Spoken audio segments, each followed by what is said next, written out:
Hello, hello, hello. Welcome to another episode of the DraftNerds Podcast. We are coming to you live here, fresh from X, Twitter, YouTube, and we are live on Twitch as well. We got a special guest here to talk about all things NFL draft, analytics, and all that cool, fun stuff.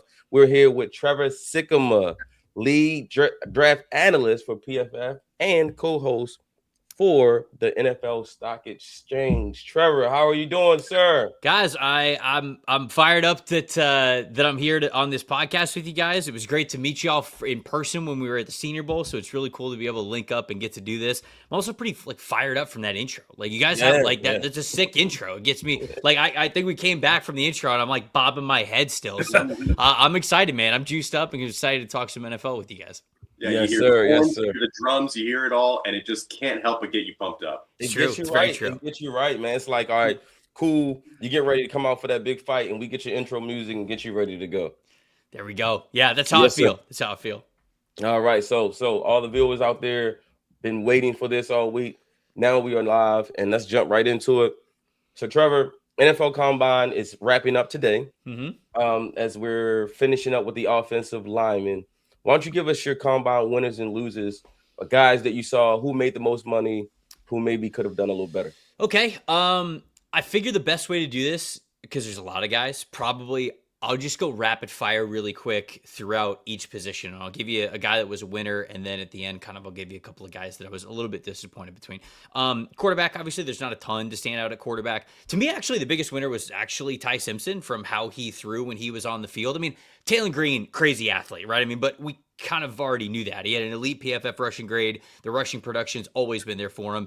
I didn't know he was that athletic, and so I guess it was a little bit of a fun thing this week to kind of see that from him. But honestly, the way that Ty Simpson was able to come out and throw really accurately, really confidently, really cleanly in an unfamiliar environment with receivers that he had never thrown to before, I think that helps. And I think that's a little thing. Obviously, the tape matters more than anything, but I think it's a little thing that helps him throughout his draft process. So I think he was a riser from the quarterback spot. Mike Washington Jr., the running back from Arkansas, was my big riser from the running back group. It's kind of Jeremiah Love, and then depends on who you ask about who RB2, RB3 might be in this class. Mike Washington is a big dude. I mean, measured in at over 6 feet tall, 6'1", over 220 pounds, at 223 pounds, got really long arms, big hands to him, and then 4.33 40-yard dash, which is insane, 33-inch vertical jump, and then a 10-foot, 8-inch broad jump. I mean, Mike Washington was fantastic, and I think he was the biggest riser, somebody who made himself a lot of money from that position. At wide receiver, I kind of think that Omar Cooper Jr. maybe made himself the most money, maybe was the biggest winner, because I like Omar Cooper Jr., and I think that there's a lot of people out there who are like, all right, I like him. Do I love him? You know, is there the athleticism in there for me to actually really love him and what he's going to be at the NFL level? He tested very well this past week, above expectation in a lot of areas, and I think you're going to hear people talk about him as a potential first-round pick now. Before, it was kind of like, all right, third-rounder, and then it was creeping up a little bit like, all right, maybe late second, and then the further we've gone in this draft process, now it feels like he might be knocking on the door of the first round. From tight end, you know, Kenny Sadiq, freak athlete, already knew that. Eli Stower is kind of the same way. Those guys checked the boxes, I think, for athleticism. But when it comes to like true winners from that position, Sam Roush from Stanford was my biggest winner because he is really good at blocking. Stanford had him as a primarily blocking tight end over the last couple of years. But this week, and there's flashes of this in his tape, he showcased like, okay, when you throw me the ball, though, I actually am a pretty decent receiver. So I think that he was the guy who the combine's all about, okay, are they about to show you something that you weren't totally going to expect? And when that's the case for the combine, I think that Sam Roush was able to do that. So we already know he's a really great blocker. He's over 260 pounds, which is great to be able to play in line. But I think he's got a little bit of extra juice to him as a receiver. Go to pass rushers because obviously we're doing O-line today as we're recording this show. So don't know exactly who the winner is going to be yet. Winners from the pass rush group, I think David Bailey was obviously great. Arvell Reese, I think probably those guys are the biggest winners. I'm trying to think of, Malachi Lawrence. Malachi Lawrence from UCF. I just scrolled down to see his name. I mean, he's awesome, man. I mean, some people talked in the draft process that he was going to have 35-inch arms, and when he didn't have 35-inch arms at the Senior Bowl, I think people were kind of disappointed. But to be honest with you, 33 and 3/8-inch arms is perfectly fine. That's great arm length for an edge rusher. And he was super explosive. I mean, he was fantastic in the testing. 6'4", 253 pounds. So showing up above 250 pounds for him being more of a speed rusher was really great to see. And then the fact that he ran a 4.25 40-yard dash, jumped 40 inches in the vert, and then a 10-10 broad jump was just awesome. So I think he was definitely the biggest winner in that category. I think Caleb Banks was probably the biggest winner from defensive tackles, just honestly showing up at a verified 6'6", 330 pounds, right around there. Super long arms, really explosive in the drills for his size. So I think that he was probably the biggest winner from that position. Jacob Rodriguez was the biggest winner from the linebackers because there's so much to love about this guy. But a turnover machine, interceptions, forced fumbles, phenomenal PFF grades, both as a run defender and in coverage. But then the whole thought was, but is he really athletic enough for the NFL level? And he showed that he is. Sub 4.6 40-yard dash, so 4.57 40-yard dash, 38.5 inches in the vert, 10 feet in the broad, 6.9 three-cone drill. I didn't know he had this in him. I did not know that he had this in him, and so I think there's a lot of things to love about Jacob Rodriguez. His athleticism's now one of them. Cornerbacks, I think that Chris Johnson from San Diego State made himself a lot of money verifying or at least silencing some of the doubters, myself included, that wondered whether or not he was fast enough for the NFL level. Really good as an off-coverage corner, but what he was as a press man corner, did he have the speed to be able to turn and run with guys? Really good 40-yard dash showing for him there. And then safeties, my goodness. I mean, who didn't stand out from the safety group? I mean, I think all the safeties honestly made themselves a ton of money, but the guy who maybe made himself the most money is Dylan Thieneman from Oregon. I think we talked about him as, back into the first round type of a safety. Maybe I'll be shocked if he gets past the Vikings at number 18, to be honest with you, to be the heir apparent to Harrison Smith on that defense. So those are a handful of guys that I think were the big time winners. Some of the guys who were a little bit more disappointing, Peter Woods. It was a disappointing week for Peter Woods because he weighs in sub 300 pounds. The arm length was shorter than what we expected it to be. And then he doesn't test at all. And it's like, man, your calling card's kind of your athleticism. You got to test. You got to show people that you're a really good athlete. 100%. And especially with him showing up sub 300. If he showed up and he was 210, 215, it's like, all right, so I guess maybe you didn't want to test. You want to wait till pro day. I'd have still been disappointed. But the fact that you're sub 300 and you're not running, come on, man. I mean, you got guys like Grayson Halton that are going out there and having phenomenal weeks at lower than 300 pounds. I mean, they're going to be the talk of the town now. And I think Peter Woods is getting forgotten a little bit in that regard. So I was a little disappointed for him there.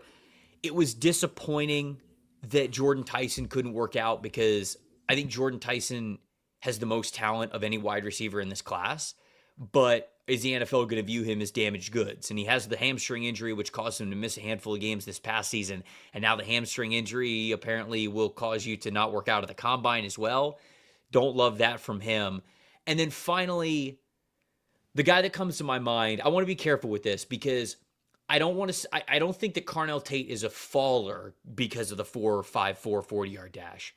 But I will say that it was a missed opportunity for him. With Tyson not working out at all, with Lemon not testing at all. Now, Lemon was on the field doing the on-the-field drills, but with him not testing at all, this was an opportunity for Carnell Tate to, if he would have run anything close to a 4.4, I think you would have heard a lot of hype around him, no question about it, being the first wide receiver off the board. So I think it was just a missed opportunity from him there, but that's a little bit of an overview of some guys that I was a little bit disappointed with and some guys that I really loved that I think made some money for themselves. Yeah, I mean, Peter Woods is a guy I'm a big fan of, and him not testing, I thought this is exactly what he would do. I thought it was he's going to go kill it. He's going to run the fastest 40 we've ever seen for a guy at 300, whatever we thought he was going to come in at, and he was going to jump pretty well for a guy's size and show all the things we saw on tape and just vault him into that number one DT. in the draft because he's the only true 3 technique in this draft. In my opinion. Right. And so I thought he had a chance to really kind of separate himself, especially we haven't seen Peter in a long time. You know, his season's been over for a while. Clemson didn't do is what they thought they could do this year.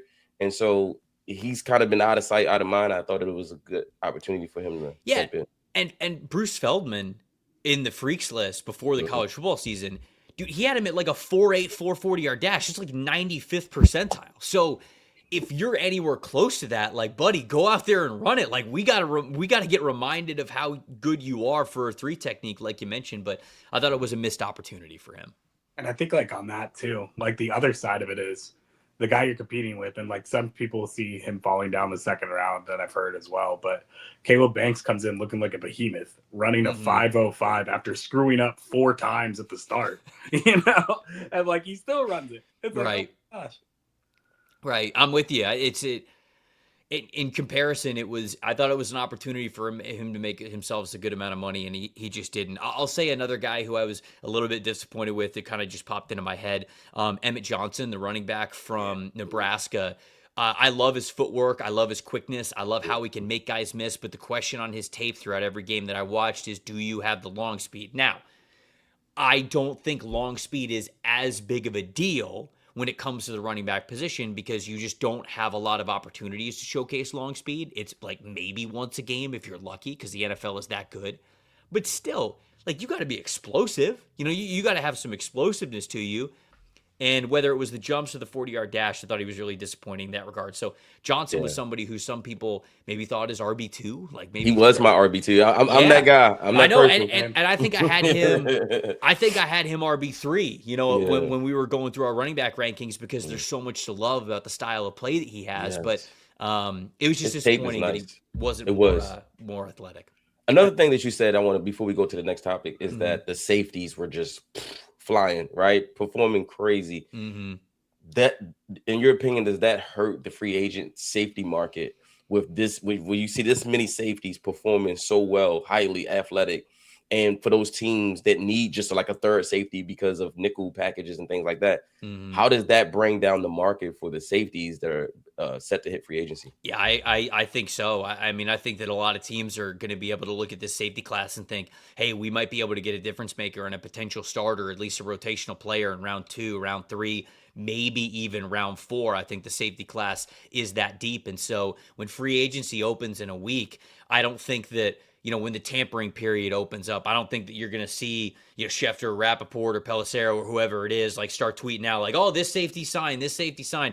I think it's going to be a little bit of a negotiation period. It's going to be a little bit of a game of chicken between the teams and these safeties and their agents because a lot of teams are just going to be saying, all right, well, we'll just go draft one in the 3rd round. And so I think a lot of the safeties in the free agent market are going to be waiting a little bit, maybe more towards like Wednesday, Thursday, Friday to end up getting signed. But we even saw that last year, if I remember correctly. There were a ton of safeties that not even the week of free agency, but beyond that, like there were safeties that I thought were going to get signed right off the bat that waited weeks, maybe even a month before they ended up getting signed by teams. And so it's going to make the safety market for free agency very interesting, no doubt. Hey, Darius Walsh, you might want to go ahead and sign that contract, my guy. Whatever they offering, take it because it's not going to get easier with these guys coming in running like that. The Styles family, we'll talk about that later. But Jay, you got something? Yeah. So another topic that we were kind of like mulling over before the show was we would love to hear like your full like explanation about PFF WAR wins above replacement, just because some of our audience might not be as familiar with that metric and kind of how it factors into how you guys do things over at Pro Football Focus. Yeah, so we've got a metric at PFF, wins above average, wins above replacement, kind of however you want to say it like that. I think wins above average probably makes more sense for how we do things. And what we try to do is we try to quantify value of your position, not only how much you impact things like EPA per play, overall offensive grade, overall offensive and defensive efficiencies, things like that, but also stability.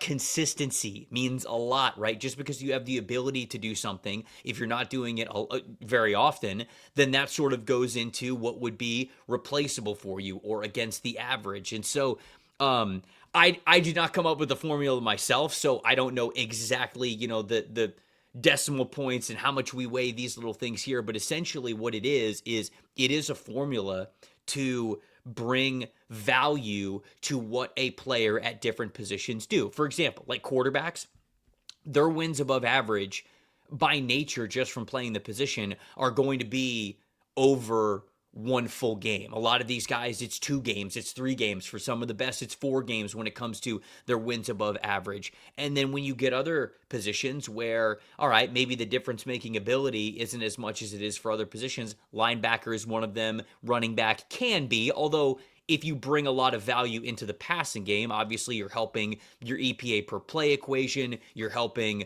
how much you're able to score and put points on the board and convert first downs into the equation when you really help in the passing game. Sometimes that can really allow you to separate from the pack, but generally you're going to see a lot more of those positions being very condensed because a lot of these guys just play close to what is the average. And I think we see that with how teams allocate their salary cap and where the money is going, because there's just not as much of a scarcity because there's a lot of guys that can do sort of what is asked from them. So the way that I would just explain it is it takes a lot of things into true value of how much value you bring into stopping a certain down or a series or holding a team from scoring points or creating a turnover. And then also on the opposite side of the ball on offense, how you were affecting the expected points average metric. And then also just how consistent you are in doing that. For example, like run blocking is probably the more consistent thing when it comes to offensive line play. So if you consistently grade out very well as a run blocker, that's something that's very stable to us. So that means a lot towards your wins above average. Obviously, we want great pass protectors as well, and that brings a ton of value. But if you are able to be a consistent difference maker in the run game, and that's something that propels your team to convert on certain downs, to punch it in the red zone, whatever it is, you're going to get value for that. So there's a ton of things that go into it, but it really is just, it's something that really tries to take into account all of the aspects of how you score the football and how you defend other offenses and just how much value you could bring in that equation. Speaking of which, you just brought it up greatly. We know who our audience is. We're a bunch of draft people, obviously, but we know that it predicates mainly off of a ton of Ravens fans. And one player I think that is the belle of the talk of the town, one that we want to bring up in conversation is Tyler Linderbaum and trying to figure out what his value is on a free agency market. So how does he look in terms of that model, in terms of looking at Tyler Linderbaum versus other free agent safeties or free agent centers, or like drafting somebody as the replacement? Yeah, so I mean, when it comes to free agency centers, I mean he's going to blow everybody out of the water. I'm sort of looking at his 3-year sample size, which is important because bigger sample size matter more because again consistency goes into that. And the only center in the NFL who has a higher wins above average score than him over the last 3 years is Creed Humphrey, right? And I think that when you talk about resetting the market and getting that contract value, well, Creed signs his deal a couple of years ago. It only makes sense with the salary cap going up and the percentages going up that Linderbaum would be right there in that conversation, and he would be somebody who could potentially sign that position market resetting value type of a deal. And so, I mean, man, if you look at him, Tyler Linderbaum himself is almost at a full game above replacement average that we have for a total score over the last 3 seasons. And when you look at him versus his peers, I mean, Creed Humphrey is number 1 and then Tyler Linderbaum is number 2 in the league. You only have to go 4 more spots down to whoever is at number 6, and you cut that value in a third. So he is so much higher than Creed is significantly higher than Tyler Linderbaum even is because of his consistency in the run game and everything that he brings. But it's basically like if you're taking value of wins above average at PFF, it's basically like Creed Humphrey's kind of in a tier of his own. Then Tyler Linderbaum's kind of in a tier of his own, and then we get some of the other centers in the NFL that are playing at a high level, like Aaron Brewer over the last couple of years, Drew Dahlman, Eric McCoy. Those are kind of some of the other guys. Zach Frazier, I'm looking at the list right now, is a guy who's up and coming, who's been in the league for a couple of years. But really, it's almost like tier 1 is just Creed Humphrey, but tier 2 is Tyler Linderbaum right behind him in a tier of his own as well. So I can fully understand why the Ravens do not want to move on from him because he brings a lot of value for a position that, of course, touches the ball every single play and sets the tone at the snap. So with that being said, well, it sounds like the Ravens can't afford to lose Tyler Linderbaum. But with that being said, though, is there a prospect that you've seen in this draft that maybe not right away, but may present similar value for the Ravens if they can't, re-sign him and maybe they have to go the draft route? I don't know about similar value, but there are centers in this class that I think that you can draft and feel pretty decent about. Sam Hecht might be my favorite guy of anybody, the center from Kansas State. He's been so rock solid for the last 2.5 years. He's been a consistent starter for them. I watched him up close and personal at the Senior Bowl, as I know you guys did as well. If he lost a rep at the Senior Bowl, I must have missed it, to be honest with you, because every single time that I saw him go up against power, against speed, against length, whoever it was, he was just so rock solid and steady. He's not as much of a mauler and a mover in the run game as guys like Creed Humphrey and Tyler Linderbaum are, but in pass protection, he is about as good as it gets. Jake Slaughter from Florida is another guy that you kind of think about in that vein. Really good in zone blocking situations. A little bit lighter when it comes to his overall size and how he plays with power, but a really smart center, a guy who started for multiple years, and somebody that I think could be a potential starter at the NFL level. And then I think the biggest wild card is Connor Lew from Auburn, who I thought showed really good work in his sophomore year, ended up tearing his ACL this past regular season in college football for Auburn. And so we didn't get to see a lot from him. And when you watch his tape over the summer, there were things to like, certainly, but there was some inconsistency there. So Lew presents a starting ceiling at the NFL level, but he is a player who you get a little bit nervous about because he hasn't started for very long and he's coming off of that ACL injury. But when I think of centers in this class, those are the three that I keep going back to that I probably like the most. And I think the biggest wild card maybe of anybody is Brian Parker II, who was the starter at left tackle for Duke. Now he's moving into center, likely at the NFL level, a la Graham Barton. I guess we have just a royal pipeline of left tackles who are turning into centers at the NFL level coming through Duke, but that seems to be what Parker's doing as well. And I'm intrigued. I'm very intrigued by what he could be at the center spot. Yeah, absolutely. I think you see that with other guys too, like Zune. Yep, totally. Looking at it. And he was being moved everywhere in Mobile. Like, he was being lined up as tackle, a little bit of guard, some center reps. Like, there was definitely a clear difference between some of his reps from position to position. But, I mean, teams love this versatility, especially for guys that they might not be having as like a starter to start off. But, yeah, I mean, he made himself some money over the Senior Bowl as well. But, yeah. Hey, Trev, so before we get into this mock draft, yes. I do have a guy. What about Logan Jones? What are your thoughts on him? I mean, he's a crazy athlete, right? I mean, he has the track background to him. I think he was either a state champion or a finalist in the shot put and the discus. He played basketball. He played football. He basically did everything growing up, and he's a phenomenal athlete. I think Feldman has featured him a couple of times in his freaks list, and so that is another player who doesn't have the best measurables, doesn't have he's not an imposing blocker, but man, especially if you're running a lot of outside zone stuff, which I just checked this the other day, because I was actually doing this from a Todd Monken perspective. But if you look at the Ravens, they were 27th in percentage of outside zone runs in the NFL 3 years ago. They were 17th 2 years ago. And last season, they were 7th in the NFL. So they were top 10 in the NFL at most outside zone rushing plays. And so if you are continuing to lean into that outside zone run scheme as what you want to do in the run game, yes, I think that Logan Jones could be a decent day 3 draft and develop type of a guy who knows, might be able to develop into a starter for you because he's got the athletic ability to do it. Absolutely. I got to interview Logan Jones yesterday at the Combine. Mm-hmm. He told me it's like some of his favorite plays were these outside zones or getting out in space pulling, even though like they didn't run it a whole lot, specifically with the pulls. But yeah, he just loves to work in space, and he can get to the spots very, very quick. He has had a lot of conversations as well with Linderbaum, his predecessor as like a center at Iowa. So there's definitely a relationship there, and I think there could be an interesting, like, even if they do retain Linderbaum, if they want some depth behind him, might as well get Logan Jones for the Ravens as well. I can see that. I can see that. Yeah, absolutely. I mean, Jesse Minter just spoke about this with Declan Doyle. So the reason why they want Linderbaum back so badly, outside of him just being a really good center and and all that.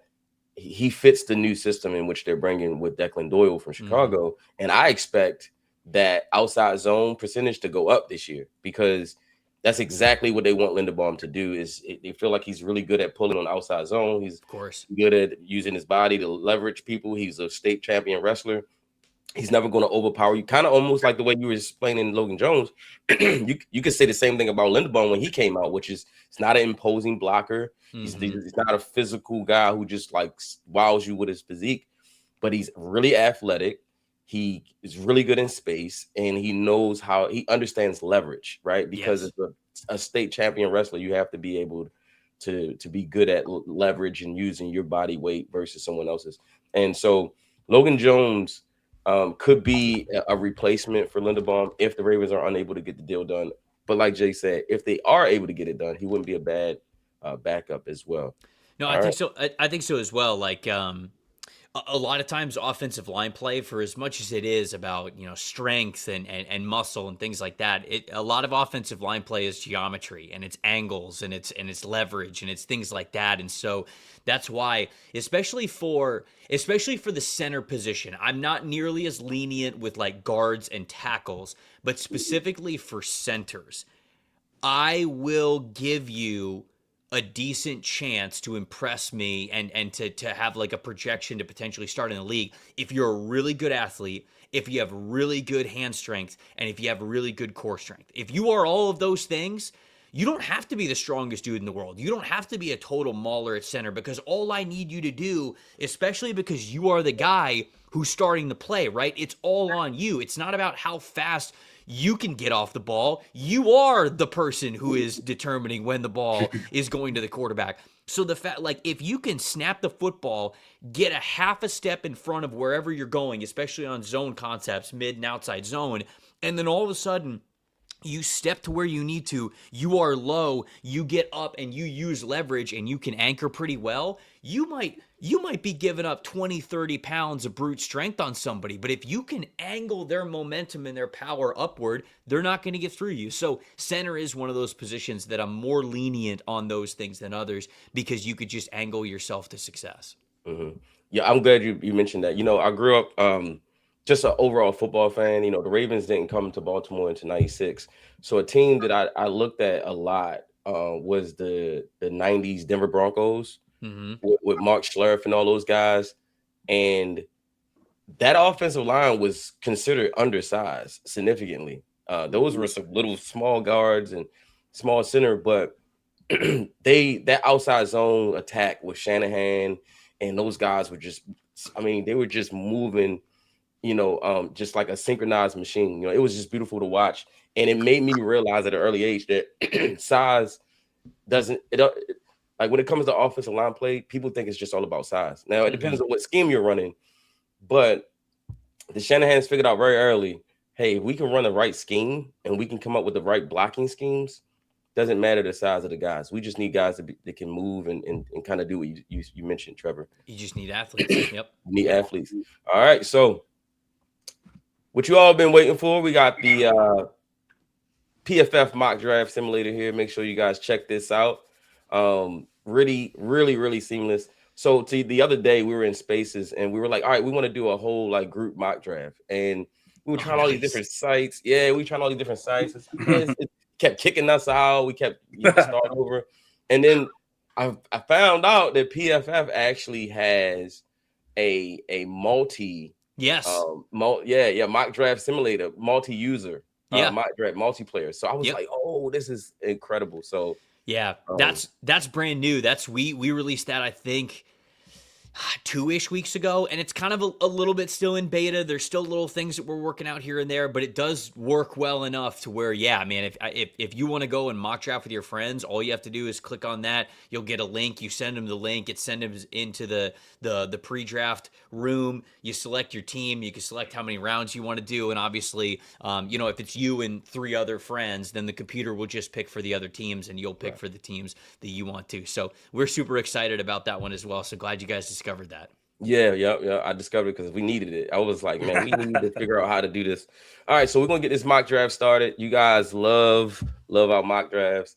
We love PFF because you guys were kind of like right out in front when mock drafts really became a thing where everybody wanted to do it. And I remember, PFF kind of being the one that like everybody wanted to go to. So with that being said, this is how we're gonna do it. So we got a 4-man mock draft. So we're just gonna go 1, 2, 3, 4, and then just kind of revert back.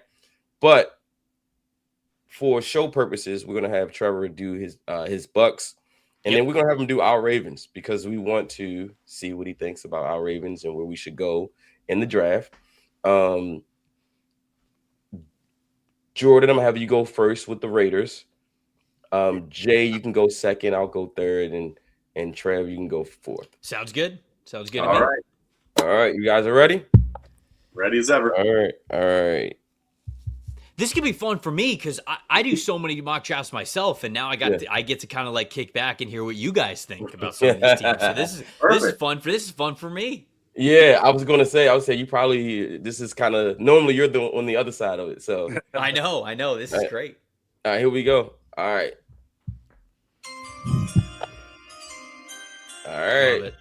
You on the clock. So, I mean, we haven't taken a quarterback since Jamarcus Russell. I'm just going to leave it there. I've been doing the Raiders mock drafts in every single simulator we've been doing. That's probably why Matt put me at first. That's exactly why. We are not sitting there waiting another 18 years. We're finally taking our franchise quarterback, bring me Fernando Mendoza. Would you consider a trade? Not that we're doing trades here in this mock because I wouldn't do it. But like, do you think they should consider a trade, or is it like, no? I really think, like, unless it's something actually gargantuan that should never happen in the world, that like their entire city, both Oakland and Las Vegas at the same time, would riot. I just can't deal with it. I can't. I've actually heard a little bit of both, though. I've heard a little bit. Like, I've heard some Raiders fans actually suggest trading out, and I was like, really? You waited so long to get this pick, and then you want to get rid of it? So I don't know. I think the conversation is that the next year's draft could be really the quarterback draft, and I think they're like, oh well, let's try to get in position for that. But then there's no guarantee you're going to be right at number one again. So, all right, Jay, you are on the clock, my friend. All right. The New York Jets, they just had a big trading away Jermaine for T'Vondre Sweat. So that tells me that they might be looking at possibly, adding a different pass rusher to the room, just to kind of as a replacement for that. So I'm thinking, who cares about arm length when a guy can consistently win with hands, with speed, with explosiveness? He knows how to get to the pass rusher. Let's go Ruben Bain Jr. Don't overthink it. Yeah, baby. Oh, you did, Trev? You did the same thing? You don't care about the arm length? Couldn't care less. No. To be honest with you, and just like from his film, I just couldn't care less. I mean, look, Arvell Reese is a special athlete. Sonny Styles is a special athlete. David Bailey is a special athlete as well. I get it, but Ruben Bain's a better football player. I think he's been the better football player over the last couple of years. And here's the thing. I think a lot of people are talking about the arm length, and like I get it, but I think the conversation around the arm length is not correct here. Right. Ruben Bain doesn't win with long arms. Like when you watch how successful he's been over the last 3 seasons, it's not like he's winning with a long arm move or like winning with like a forklifting type of move. Like that, it's not how he's winning. He's winning with very quick and violent hands, a great first step, natural leverage like we talked about. And even when he gets tied up, like even when offensive tackles can like get their hands on him first and they've got him tied up a little bit here, he uses that little like hump move and that like hook on these guys. And the way you do that is by having the leverage that he has and the core strength and the lower body strength that he has. So I think he is so much better of a run defender than these other guys are just naturally as well. So yeah, man, I literally just talked about that. Yeah, there's three players that I would consider for the Jets. I don't know how they are, but there's 3 players that I would consider for the Jets. Ruben Bain is one of them. Caleb Downs is the other one. Okay, and then Sonny Styles is actually the third one that I would consider here. I mean, they need a lot of talent, so it makes sense. I mean, it's not like they have like one particular need. They have several needs. I mean, they could use a corner too, but there's none with that type of value here. But yeah, they could use a couple things. I do like the Sweat trade because they realize they're in position to take whatever edge rusher they want at number 2. So that was smart. All right, we go on to the pick 3, which is me and the Arizona Cardinals. So I'm going to preface this by saying I think that the Cardinals trade Kyler Murray, and I think they need to do whatever they can to find a way to get Malik Willis at quarterback. It's a similar system, right? He goes from Matt LaFleur to Mike LaFleur. Same system. They got some weapons in place. Quarterback has been the most inconsistent thing in Arizona, unfortunately for them. And if you do that, you get Malik Willis. Then you got to go protect him. And I would do that by drafting the Utah tackle, Spencer Fano. Oh, okay. All right. You had some interesting arm lengths today. Yeah. What did he come in at? He was shorter. It was like I think it was like around like 20th percentile, if I remember correctly. Or I kind of figured that, though. I figured that because there was some talks about him playing guard, too, because of that. I mean, what was it? I got it. Hold up. Give me 1 second. I thought I had it right here. All right. With that being said, you got it? 3rd percentile in arm length, 19th percentile in wingspan. So wingspan kind of typically means a little bit more anyways. But, I mean, if you're gonna run a lot more outside zone concepts, which it feels like the LaFleurs have done over the course of their coaching career, then, you got the ability to do that with the Spencer Fano, who's had elite zone blocking grades. 32 right. Arm. All right. Trev, you're on the clock with the Tennessee Titans. Yeah, Titans. So the Titans just traded for Jermaine Johnson. So they have Olufemi Oldejo in theory. They have Jeffrey Simmons, now they have Jermaine Johnson here. I'll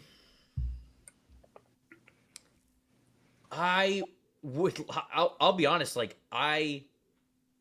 you know what? I think I'll go Arvell Reese just anyways. I'll take Arvell Reese here for the Titans. I like Arvell Reese more as an off-ball linebacker. I kind of thought about him and Sonny Styles here at number 4, especially because it's been reported that the Bills are interested in maybe Tremaine Edmonds. So if they're interested in trading for Tremaine Edmonds, then maybe they would be interested in taking Sonny Styles at number 4. But Arvell Reese Arvell Reese said he wants to be an edge rusher.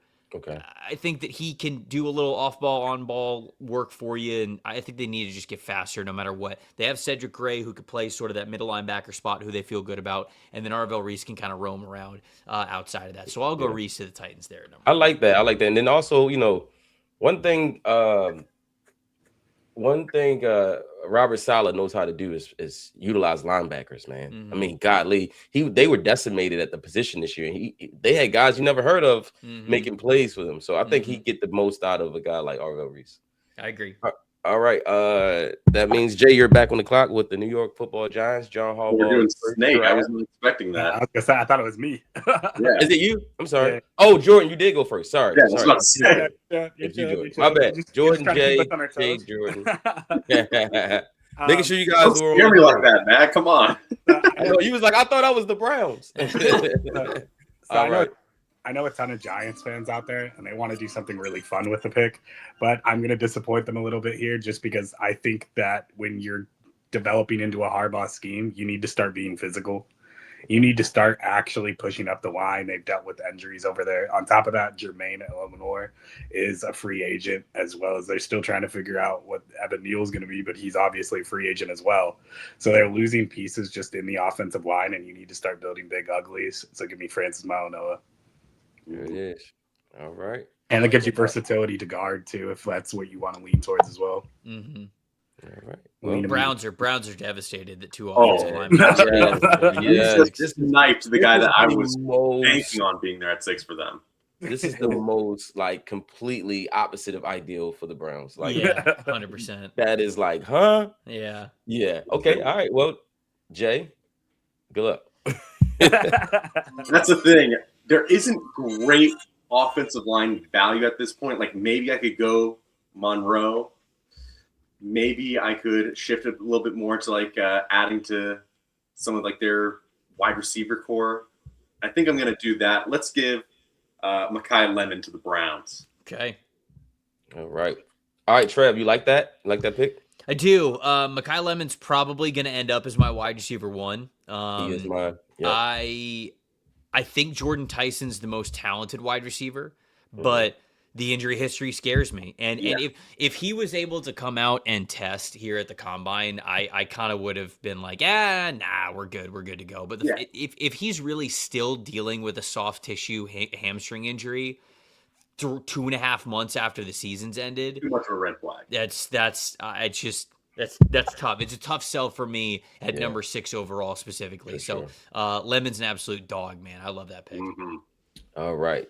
So that leaves me with the Commanders. Commanders fans, stand up. This is your moment. When you hear that jingle, that means it's time to mingle. And with the 7th pick in the DraftNerds PFF mock draft, the Commanders select Sony Styles. Oh, yeah, there it is. There it is.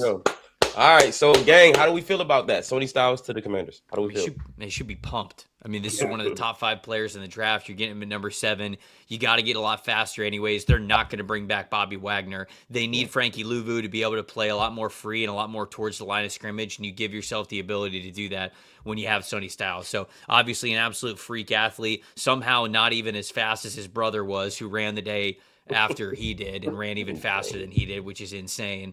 But nah, man, I would totally buy Sony Styles at number 7. I mean, real quick question though. How did Ohio State lose a game last year?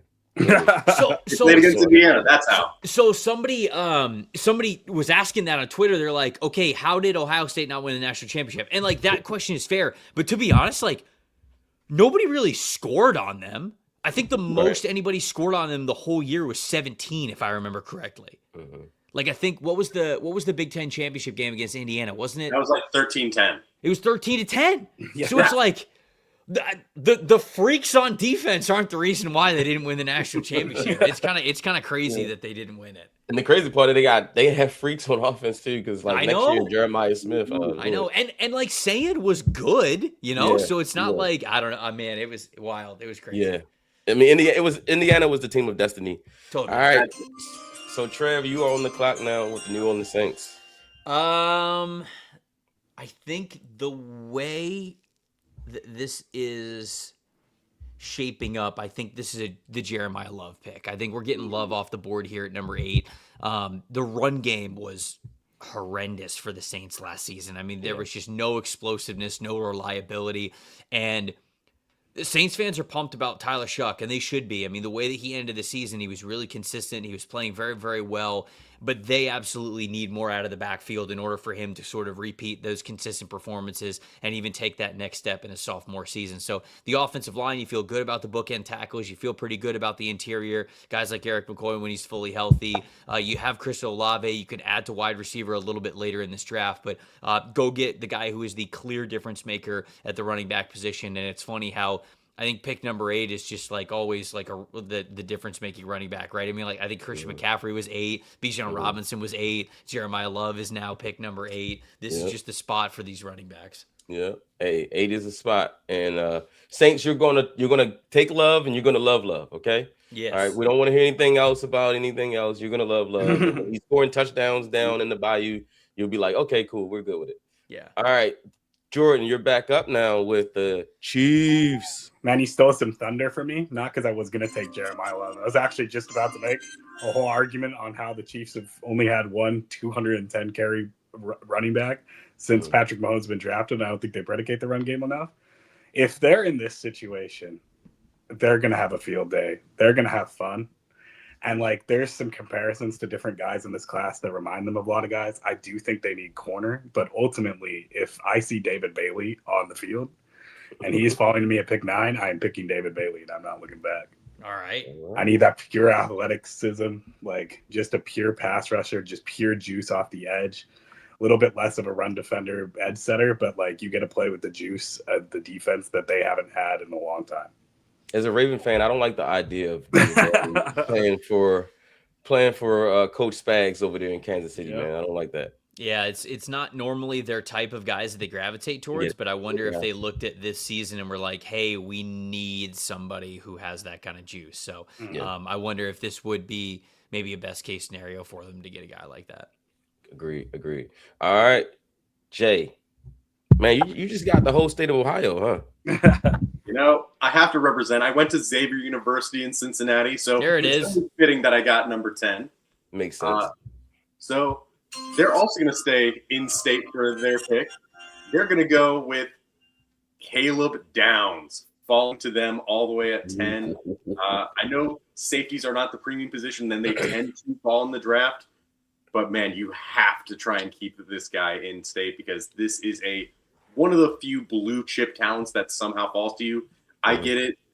Bengals fans are going to be upset that they didn't address the offensive line. Like, what are you doing to protect Joe Burrow is always the big question. But when you have a blue chip talent, no matter what, especially if you are in a talented, depleted team, you got to take it, especially if it's at a need position like safety. They haven't had a great safety since Jesse Bates left, so might as well try and shore up the defense and make sure that Joe Burrow doesn't have such a onus to put up so much points. Yep.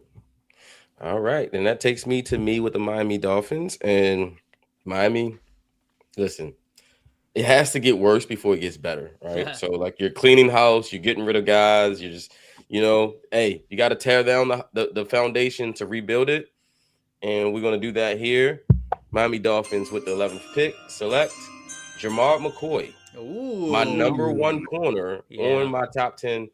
A lot of people assume is Mansell, but I think before he got injured, McCoy, it's everything you want from a corner. Sticky in coverage. He has the size you look for. He has good ball skills.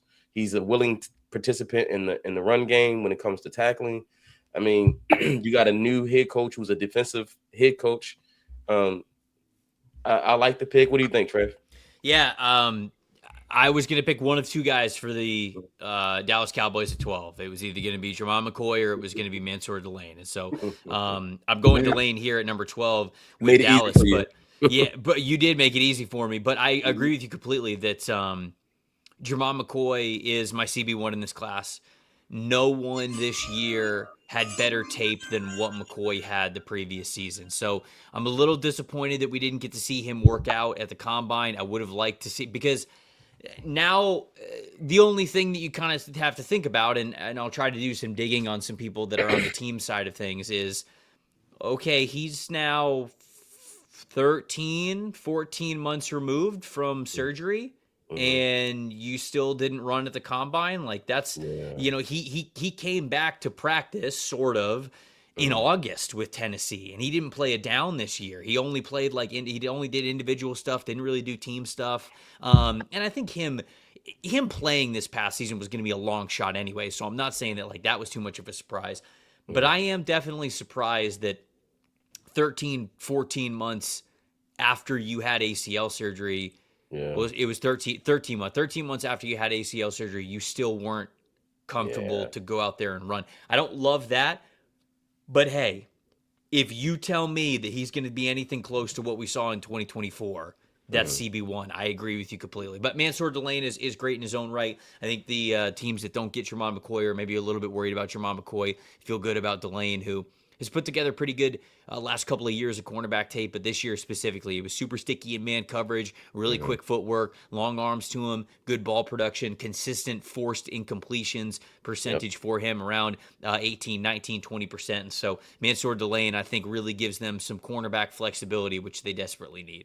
Absolutely. Absolutely. All right. Well, next up, we have Jordan with the Rams. This is not an ideal situation for the Rams. Yeah, I was the gonna Rams say. really want a corner. So the Rams got a taste of the Browns medicine, which is the position they need. Just watched it go off the board right before they got on the clock, which is why I think the Rams may be in the trade market for a corner. I don't think they want to go into this situation hoping that one of these guys falls to them. I think they want to, kind of hedge their bets a little bit. So Jordan, where do you go with the Rams here with the 13th pick? Yeah, so this is definitely the worst situation possible we could have dealt with. We are trading back if this is the situation. Obviously, we're not going to in this situation. But ultimately, where I think the Rams still need help is obviously their tackle situation is something to think about. But this might be a little too early for any of the other guys past that. We just lost both our corners that we were going to take, so we're heartbroken a little bit. But we could still do something a little bit fun. And he's not my favorite guy in the draft. but I think ultimately you would consider it here if you were stuck on the board to pick. And I'm going to actually pick Carnell Tate at wide receiver. Ooh. Spicy. Spicy. Carnell Tate to the Rams. We need to think about post Devontae Adams, and we need a little bit of a big playability.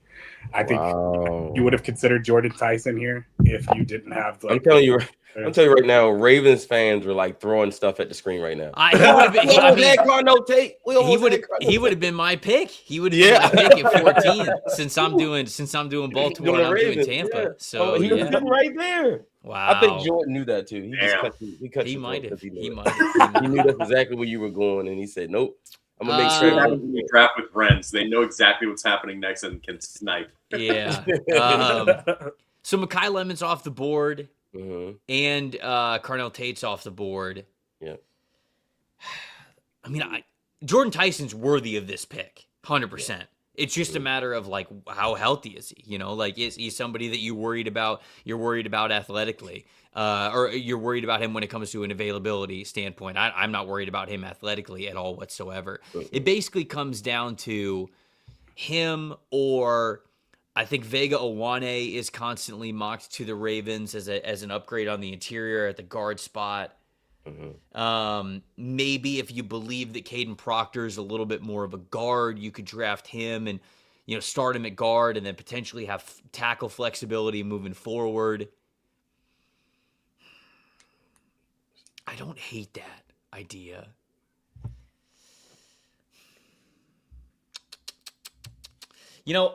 I'm gonna go Proctor. I'll go Proctor here. Okay.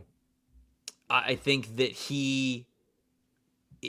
like I said, I think you could play him at guard, and you're pretty confident about him raising both the floor and the ceiling of the guard play that you had from last season. And then long term, if you need some flexibility or you need somebody to kick out the tackle for you, you can absolutely do that. So he gives you guard tackle flexibility where Vega Owane does not. Vega Owane is just a guard, and then like Monroe Freeling, who is also here. Monroe Freeling is just a tackle. I don't think that he's a guard. So this is a player that gives you total offensive line flexibility as you continue to build it out moving forward. And I think that's the direction. I would have loved to go Tyson here. I just don't think the NFL is going to do it. Yeah, the medicals would scare me to have that, like, especially with the Ravens. I mean, I think the David Ojabo, right, back in 2023, 22, tore his Achilles at his pro day. We still took him and it didn't work out. And, Voorhees tore his ACL at the combine. They drafted him. That still hasn't quite worked out. I find it hard to believe they would take another medical risk. I mean, they would have to be really comfortable with the medicals. Yeah. Now, Proctor, I liked Proctor a lot coming out of high school. I thought he should have stayed committed to Iowa. He was originally committed to Iowa. I know. Yeah. And then he flipped to Alabama. And I'm like, man, if you want to be an NFL offensive lineman and want to get prepared, you go to Iowa, man, not Alabama, especially post Nick Saban Alabama. Like I would have just went to Iowa, but I didn't love his film up until this past year, and I even think that at the beginning of the year he was still struggling a little bit. But the second half of the season, I thought he was awesome. I thought the footwork looked a lot more coordinated, a lot more balanced. He was lighter on his feet. People rarely got into his chest and overpowered him, and I was so encouraged by his film in the second half of the season. I really was. Absolutely. All right, well, you back up again. Tampa Bay Trey. Yeah. What did the Bucs do? I think in the past, I've gone Cassius Howe here, and I still think Cassius Howe would be a good selection. But I am going to go C.J. Allen here, the linebacker from Georgia.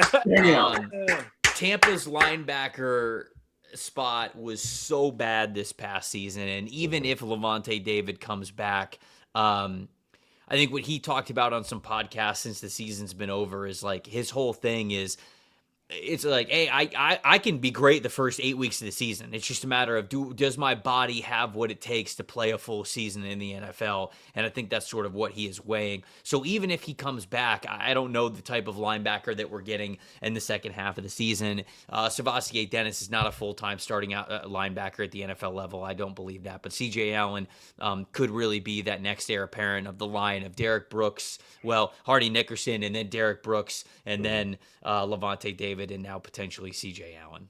All right. Jordan. I went. I was a Rams, so it'd be Jay. Oh yeah, Jay. Yeah, it's been a minute since I've picked, and I was really hoping CJ Allen was going to be there for the Jets picking with, unfortunately, my Colts pick.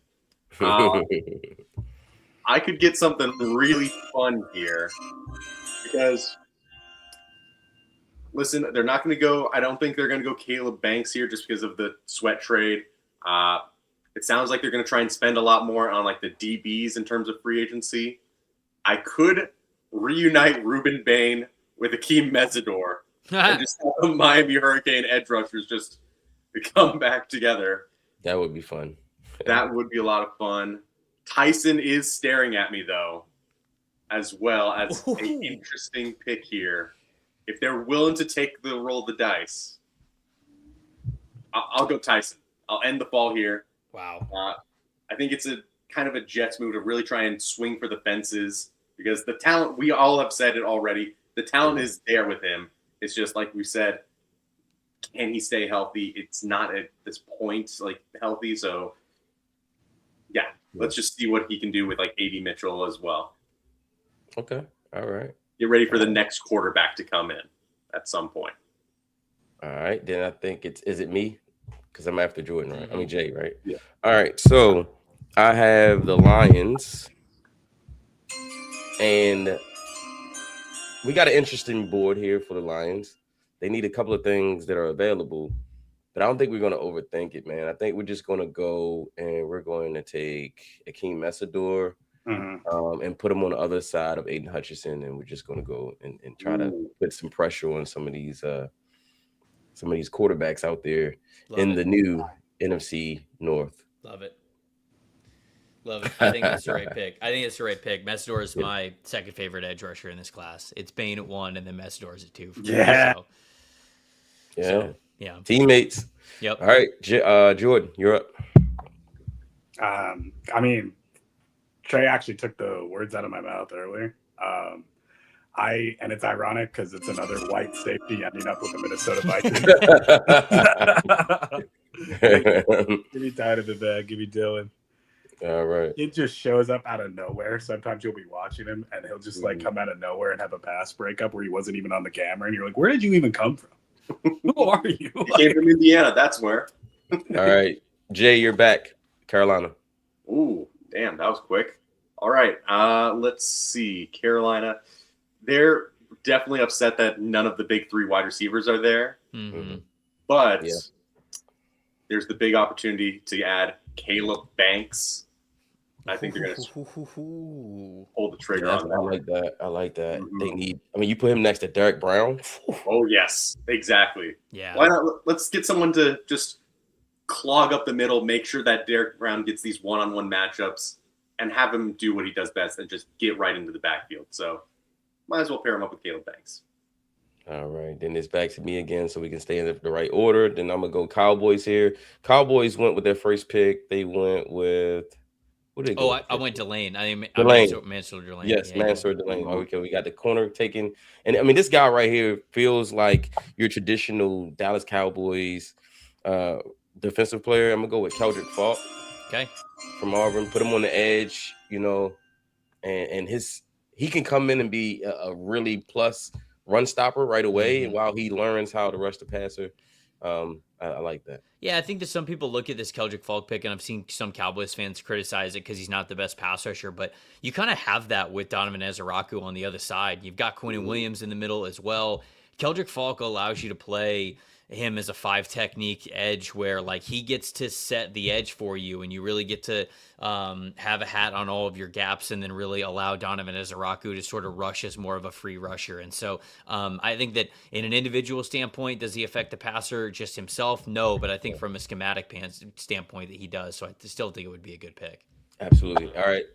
Trev, you're up with the Steelers. I'm gonna take Ty Simpson here. I like Simpson. Let's get him here, no matter what, whether Aaron Rodgers is there or not. I was pretty impressed with Simpson when he was throwing on the field at the combine, and like I said at the top of the show, is the biggest thing in the world. Does it matter the most? No, but it's nice to see that you can come into a situation that is very new to you, with receivers that you haven't thrown to before, and you can really stand out the way that he did. So I think the first half of the season before he got hurt is really good tape. He was my QB1 at one point during the middle of the college football season before he kind of started to have some not great games. But I think for the Steelers, he'd be a worthwhile investment.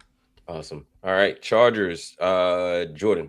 Yeah. So some people see this as a reach in either direction. But I still think that like both the guards are really close that are left. I really want to go with the other guy here, but ultimately, like if we're in a Jim Harbaugh system, they're going to dedicate on physicality. And I actually didn't even realize we still had Ione here. And I would rather go Pregnon, but I'm going to go Ione, just banking on the upside.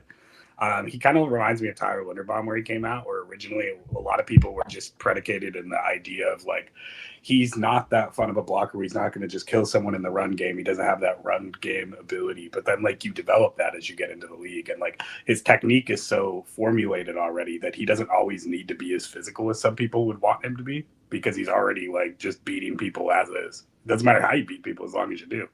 Yeah. All right. Well, Jay, you're up with the Eagles. Ooh. They could go a lot of fun directions in there. I mean, Sadiq is there, and they definitely do need a tight end. Avion Terrell is just staring at me, and I don't like it. I'm feeling a little questioning on some things there. Cassius Howell would be interesting as well. Let's go to Avion. All right. Let's just how he loves those corners, man. He loves those corners. And I think, they made that trade deadline trade for Jair Alexander, and he kind of retired. So shows you right there that they definitely are in the corner market. All right, so I'm up with the Browns, and they have gone. Where did they go? They went Mekhi Lemon with the first pick. Yep. I'm going to go Monroe Freeland with this pick. They have 4 free agent offensive linemen. They got a Jeff. Yeah, it's bad. Yeah, and apparently Monroe had some really good measurables today. Like he did. He kind of he a good on-field drill, and he's definitely locked in the first round. All right, Trev, you're the Bears. I'm going Cade McDonald here, the defensive tackle from Ohio State. True run stuffer, elite run defense grade over the past season, one of the highest run defense players that we had in our grading system. Sort of that bowling ball type that I think that they really, really need, because they didn't have a single interior defensive lineman who had a run defense grade above 60 last year. And so Caden McDonald's 91.8 run defense grade is going to look a lot better for them. So I know that people are talking about pass rusher, and I'd consider pass rusher here too, maybe safety, because they don't have any safeties on the roster right now. But I see them having a big defensive tackle need when the draft's going to come around. And I think McDonald is perfect for what they need. Yeah, he would. That's been my pick for them all along, so I love it. All right, Jordan, you're up with the Bills. So I think ultimately, like, there's a million ways you could take the direction of the Bills. I'm going to go with somebody who might be a little bit of a reach to somebody. I think Denzel Boston is too much of, you would get scared of Keon Coleman, which you just had, and you're still trying to figure that out. So you need somebody to pair up with Keon Coleman, and I would take Casey Concepcion if I was over here with the Bills. Okay. He's so smooth. That gauntlet drill yesterday was just effortless. All right. Jay, you're up with the 49ers. All right. Well, I'm going to stick to another Indiana guy. Give me Omar Cooper Jr. There it is. There it is. He's off the board.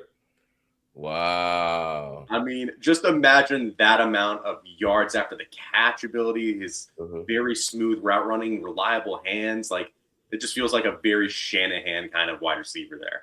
You like that pick, Trev? I do. I would pick Denzel Boston before I would pick Omar Cooper Jr., but Omar Cooper Jr. in this offense is fun, and they need somebody who can honestly take a couple of different spots, because Brandon Ayuk's not going to be there. They're going to move on from him. Juwan Jennings is a free agent. You obviously don't have Debo from the trade that you made before. You've got Ricky Pearsall, but man, they need somebody that could potentially fill a couple of different spots for them, and I think Omar Cooper Jr. gives you the flexibility to do that. I agree. Yeah, he was 100%. like a slot only guy pretty much this past year, but previously he was like always like out wide. Mm-hmm. Past years he was more of a deep threat. Then they kind of shifted into being a short intermediate kind of threat. So yeah, he can fill a lot of different hats really well for them. Mm-hmm. All right, so I'm up with the Texans, and man, listen, CJ Stroud is never going to save you if he's looking like a deer in the headlights every playoff game, and because of that, we're going to go with Emmanuel Pregnon, guard from Oregon. Got to protect him. Got to protect him. What do you guys think about that one, Emmanuel Pregnon, to the Texans? No, I think it's perfect. I mean, they need another body on the interior. He can help them lean into a lot of their zone running that they wanted to do, which they kind of started the season running a lot more zone, and then they moved back towards more of a power rushing scheme. But I think they would like to, in theory, be more of a zone rushing team, and he gives you the ability to do that. Absolutely. All right, let's round out the end of this mock draft with Trev. You are up with the LA Rams. Could I see corners? Yes, actually, absolutely. Because so they didn't get one. You picked Darnell Tate. Yeah. I think I'd like D'Angelo Ponds. I know. I knew you. I want D'Angelo Ponds. That's why I showed him to you. Like, yeah, what you think? I don't care. I'll give me D'Angelo Ponds. I'll take Ponds. Yes. I'll take Ponds. I don't care. Good football player. He reminds me of a Rams type of like what's the Durant, those kind of small kind of guys that are just feisty and they get in there and they make plays. And he's just a damn good player, man. He's one of the best football players that we saw in college football this past year, and I think the Rams are going to recognize that he could play both inside and out for you, a lot like Mike Sammers still has been able to do with the Commanders. Yep, absolutely. All right, so who's next? Oh, we have Jordan back up with the Broncos. So I think the thing that I love about doing this mock right now is that none of us have overreacted to the combine quite to the same level as some people have. The Broncos have been freaking out that they're going to lose this man. In our mock, like, we're thrilled that he's still there. Give me Kenyon Sadiq. Let's do something. Yeah. Ooh, nice. You give Kenyon Sadiq to Sean Payton, good luck. Yeah, truly. Yeah, it's going to be crazy. All right, Jay, you're up with the New England Patriots. Ooh. This is an interesting spot for them because, I mean, they could possibly go low move. They could go for, like, not really great guard spot now that Pregnon's off the board. I'd be between, honestly, like Anthony Hill and Jay Golday right here. Okay, so which one you want, sir? I'll do it more off of my personal board. Give me Golday. Nice. Okay. Yeah. I like it. I like the fit. Golday, he feels like a Vrabel type of guy. Mm-hmm. All right. 100%. So you guys were trying to commit a crime here live on Draft Nerds Podcast and PFF, and I'm not going to let it happen, okay? So with that being said, with the 32nd pick, the Super Bowl champs have just a gift fall in their laps, and he don't even have to leave the state. There it is. Nice. Yeah, the Seattle Seahawks. And that's the way you wrap up a mic. You put Denzel on the other side of JSN, and you are back in the Super Bowl, probably. All right, so real quick, once again, thank you to Tampa Bay Trey for joining us today. Man, love your insight. Love the PFF. Love talking to you. Just talking ball, man. We just enjoy talking ball, right? Just kind of getting all the agendas and the, all that stuff like that. We like to talk ball. Just a little recap of this mock though. Like, who didn't go in that round that you guys are shocked? Cassius Howell was the one who was at the top of the board, who it's like, all right, normally we kind of get them off the board. Yeah, the Bucks at 15, the Lions at 17, the Bears at 25. And I think the short arms are going to kind of scare some teams. And so I think there's a world where he definitely falls into the second round. Yeah. Yeah, absolutely. For me, it's Peter Woods. My boy Peter Woods falls out of the first round. Yeah. But it's funny though, because Trev kind of set it up before we started, which is he thought he kind of lost a little money because he didn't work out. He didn't, he didn't come in as the weight people thought he would. And, so could it hurt him? Maybe. I know in the chat, they were killing Jordan for taking Carnell Tate right before the Ravens. They're, crashing out in the chat. Jay, any thoughts on who didn't make the first round? I mean, there was a few cornerbacks I could have seen go, like Keith, like Sis. Yeah, there's a few edge rushers as well that like maybe they could make it in, but yeah, I was just very happy that I could get my Hoosier guys in there just the very end. Not even force it, but I thought it was like a really good fit for some of those guys. So I'm just happy that they were able to make it in. Anthony Hill is also kind of like on that edge between. Yeah, he's a fringe. It's at the end of round 1, maybe at the top of round 2. So he'd definitely be someone to watch heading into day 2 from this class. I think it's official, man. Keem Messador is getting drafted in the first round. Yeah. He's getting drafted. Yeah. Any closing remarks, Jordan? Yeah, so I agree with you on the Peter Woods take. I'm going to throw this out in a mock probably when I do it later. I actually think with how much he answered questions at the Combine, I think I feel confident putting Jacob Rodriguez in the first round as well. Ooh. Yeah. I was considering that a little bit at 31 with the gold day pick. Yeah, I thought about that. Yeah. Well, I think he's not making it to 45, sadly. Yeah. All right. Well, Trev, once again, man, thank you so much. Appreciate you coming here on the show. And let the people know where can they find you, where can they follow you, what you guys have next? Sure. Yeah. All that stuff. Obviously, we run on the PFF mock draft simulator, PFF.com. You see the big boards, the mock drafts, all that great stuff.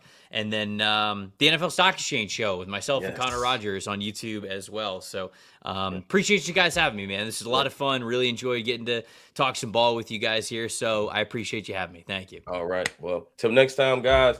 Thank you. Tune in to the Draft Nerds Podcast next time, and we